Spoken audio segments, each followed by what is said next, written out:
வல்-ஜூ' உங்களை பயத்தை கொண்டும் பசியை கொண்டும் சோதிப்போம்.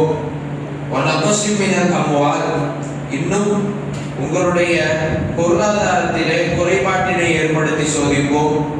வல்-அன்ஃபுஸ் இன்னும் உங்களுடைய நெருங்கிய உறவுகளின் நஃப்ஸை வைத்து உயிரை வைத்து சோதிப்போம்.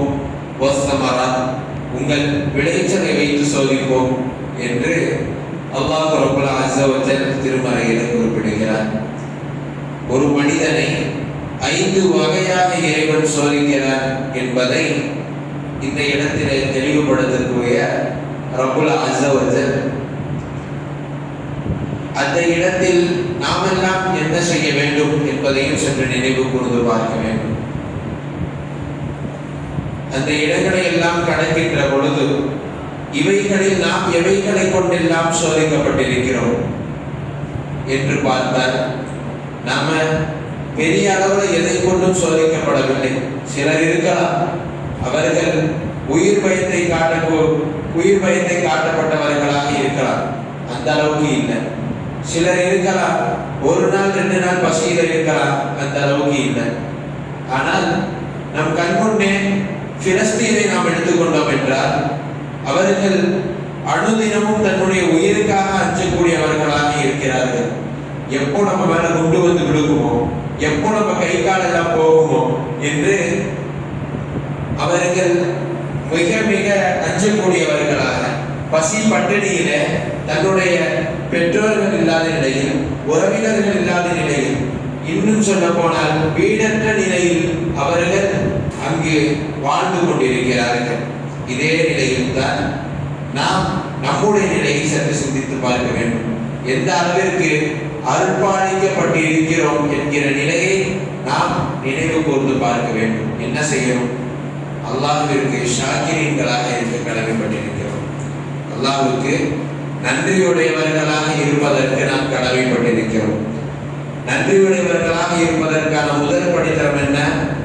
இஸ்ராஃப் செய்யாமல் இருப்பது, வீண் விரயம் செய்யாமல் இருப்பது. நம்மளிடத்தில் ஒரு ஞாபகத்து வழங்கப்பட்டிருக்குன்னா அதை நமக்கு போதுமான அளவு செலவு செய்து அத்தோடு நிறுத்திக் கொள்வது.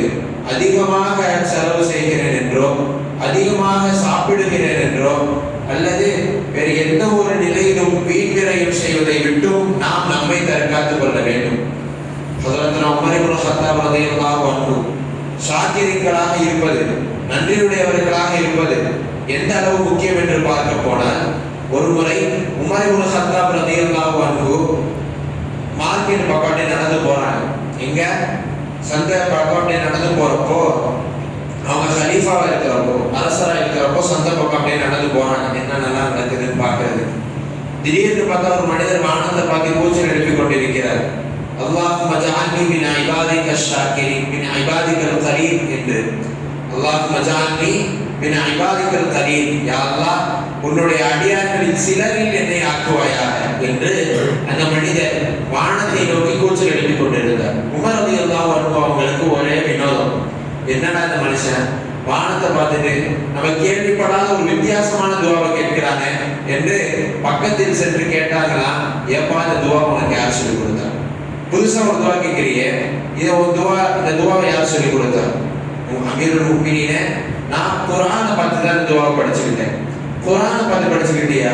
நான் இது வரைக்கும் இந்த துவாவை பார்த்ததே இல்லையாப்பா என்று சொன்ன பொழுது அந்த மனிதர் சொன்னாரா, வகலீலும் மின் இபாதியஷ் ஷகூர், அடியார்களில் மிகவும் சொற்பமானவர்கள் தான், மிகவும் கொஞ்சம் பேர் தான் எனக்கு நன்றியுடையவர்களாக இருக்கிறார்கள் என்று இறைவன் சொல்வதை அந்த மனிதர் நினைவு கூர்ந்த மாத்திரமே ஹஜ்ரத் உமர் இப்னு கத்தாப் ரலியல்லாஹு அன்ஹு அவர்கள் கண்ணெல்லாம் கலங்கி மிகவும் அழுக தொடங்கி விடுகிறார்கள். அந்த நிலம் மாறுது. அந்த மனிதர் மறுபடியும் உமர் ரலியல்லாஹு அன்ஹு கேட்கிறாங்க, அமீருல் முஃமினீனே, இந்த துவாவை நான் குர்ஆன்ல இருந்து கத்துக்கிட்டேன், ஒட்டுமொத்த உம்மத்து உங்களிடத்திலிருந்து கற்றுக்கொள்ளட்டுமே என்று சொன்ன உடனே உமர் ரலியல்லாஹு அன்ஹு அவங்க சொன்னாங்களா, வகலீலும் அல்லாஹும்ம ஜஅல்னி மின் இபாதியஷ் ஷகூர் என்று, யா அல்லாஹ் என்னையும் நீ உன்னத அடியார்களில் கொஞ்சம் பேர்களில் ஆக்குவாயா என்று துஆ கேட்டாங்க. நாம் ஷாக்கிரீன்களாக இருப்பதற்கான மூலக்கூறாக முதன்மையில் இஸ்ராஃப் செய்யாமல் நமக்கு வழங்கப்பட்ட எல்லா ஞாபகங்களையும் முழுமையாக பயன்படுத்துவது இருக்கிறது என்றால் நாம் அதில் மிகவும் கவனமாக இருக்க வேண்டும். இந்த நவீன காலத்தில் நாம் நவீனமாக்கப்பட்டு விட்டோம் அல்லவா? போன நூற்றாண்டுக்கு இந்த நூற்றாண்டுக்கு வானளவுக்கு வித்தியாசம், வானத்துக்கு பூமிக்கு எந்த அளவு வித்தியாசம் இருக்குதோ அந்த அளவிற்கு ஒரு பிரம்மாண்டமான வித்தியாசம். அந்த ஒரு நிலையில் நாம் எல்லாம் சற்று இஸ்ராஃப் என்பது நார்மலைஸ் பண்ணப்பட்டிருக்கு, மிகவும் சாதாரணமயமாக்கப்பட்டதாக இருக்கிறது. இந்த ஒரு நிலையில் இஸ்ராஃப் செய்யாதவர்களாக, நமக்கு வழங்கப்பட்ட ஞாபகங்களை வீண்விரயம் செய்யாதவர்களாக இருக்க வேண்டும். கண்மணி நாயகம் ஸல்லல்லாஹு அலைஹி வஸல்லம் அவங்க ஒரு தடவை ரொம்ப பசி அந்த நேரத்துல ஹதரத் உமர் இப்னு கத்தாப் ரலியல்லாஹு அன்ஹுவையும் அபூபக்கர் சித்திக் ரலியல்லாஹு அன்ஹுவையும் அழைச்சிட்டு ஒரு அன்சாரி சஹாபி வீட்டுக்கு விருந்துக்கு போறாங்க. ஏறத்தாழ 2-3 நாள் பேச்சம்பளம் மட்டுமே சாப்பிட்டு கழிச்சுட்டு இருக்கிறாங்க. ரொம்ப பசி, வீட்டுல இருக்கவே முடியல, வேற யாரோடையாச்சும் வீட்டுக்கு போயாச்சும் சாப்பிடலாமே சொல்லி ஒரு அன்சாரி சஹாபி வீட்டுல வந்து உட்கார்ந்து இருக்கிறாங்க. சஹாபி ஒரே சந்தோஷம், யா ரசூலல்லாஹ், இந்த உலகத்திலேயே இன்னைக்கு ஒரு சிறந்த விருந்து அளிக்கக்கூடியவனாக என்னை ஆக்கிவிட்டீர்களே என்று வானத்துக்கு பூமிக்கு குதிச்சு விருந்து அளிக்கிறாரு. ஒரு பக்கம் எல்லா வகையான பழங்களும், பேரிச்சம்பழத்துல எல்லா வகையான பழங்களும் விருந்துக்கு வைக்கப்பட்டிருக்கு, பால் விருந்துக்கு வைக்கப்பட்டிருக்கு, கறி விருந்து ஆக்கப்படுகிறது. தடால் குடலான விருந்துக்கு நபி ஸல்லல்லாஹு அலைஹி வஸல்லம் பசியோடு அமர்ந்திருக்கின்ற பொழுது அவர்கள் முன்பாக உணவு வைக்கப்படுது. சொன்ன உடனே பார்த்த மாத்திரத்திலேயே சொன்ன விஷயம் பசியா இருக்கிறாங்க, சரியான பசியா இருக்கிறாங்க.